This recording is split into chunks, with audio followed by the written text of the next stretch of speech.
Hello, everyone. Welcome to English 240, Masterpieces of World Literature. My name is Niles Hike, and I am an assistant professor of English at Dickinson State University. Dickinson State University is where I graduated from with my English major with a minor in journalism.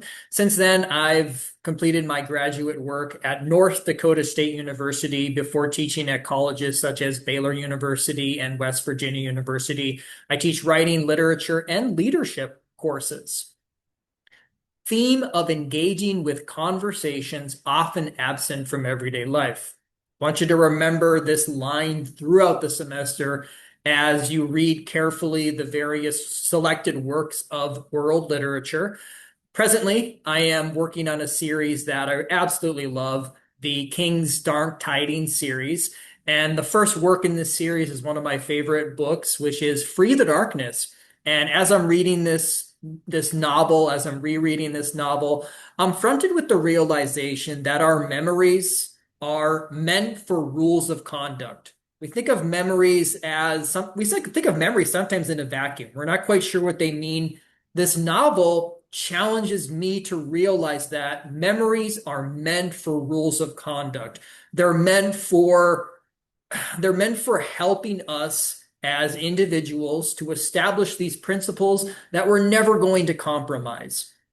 This kind of conversation that I just started us on is exactly the point of literature, I believe.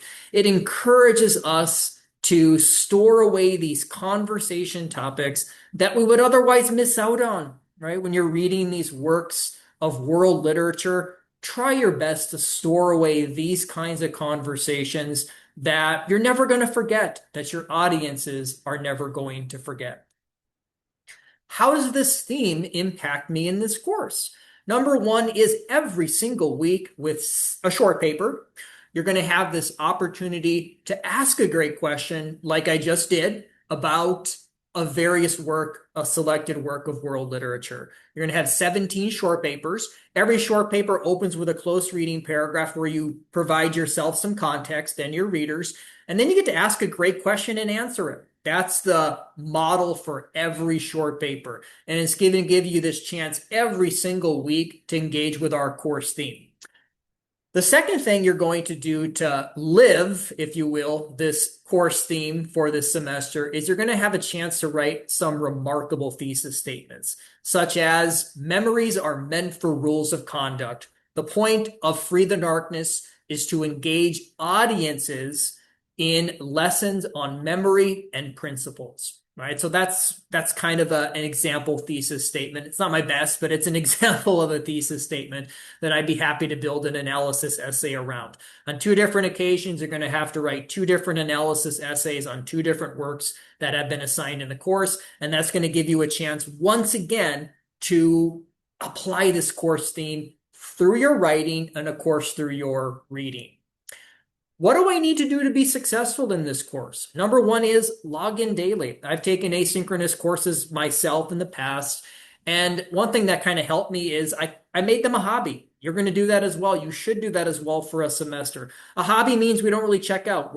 Every day we're engaged with that material. And that's why I think logging in daily is a great practice to get into when you're taking an asynchronous online course.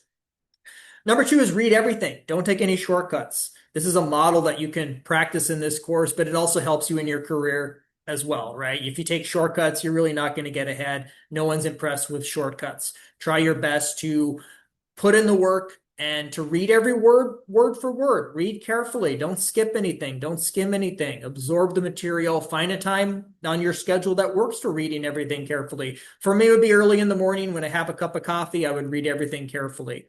Don't copy and paste material. It's a bad habit. I'm going to give you your own single assigned Google Docs document for all your short papers. And then for each analysis essay, you're going to get your own single assigned Google Docs document. This holds us accountable. I don't want to see any copying and pasting in any one of those documents. Don't be afraid to do outside research. When you're reading something, absorb everything about it that you can find online. Literally, you're reading about the Epic of Gilgamesh. Don't just read that work solely in the textbook, the open education resource that's been assigned. No. Read it, but also take the time to see what everybody else is saying about it. That gives you that view of a work that's going to help you tremendously, especially since these works come from different countries. It's going to be a little difficult, and that's why I highly recommend doing some outside research. My door is always open. If you have any questions, you can email me as well. I send weekly updates, usually on Monday, and I'm also very responsive to emails. Welcome. I hope you thoroughly enjoy Masterpieces of World Literature, English 240.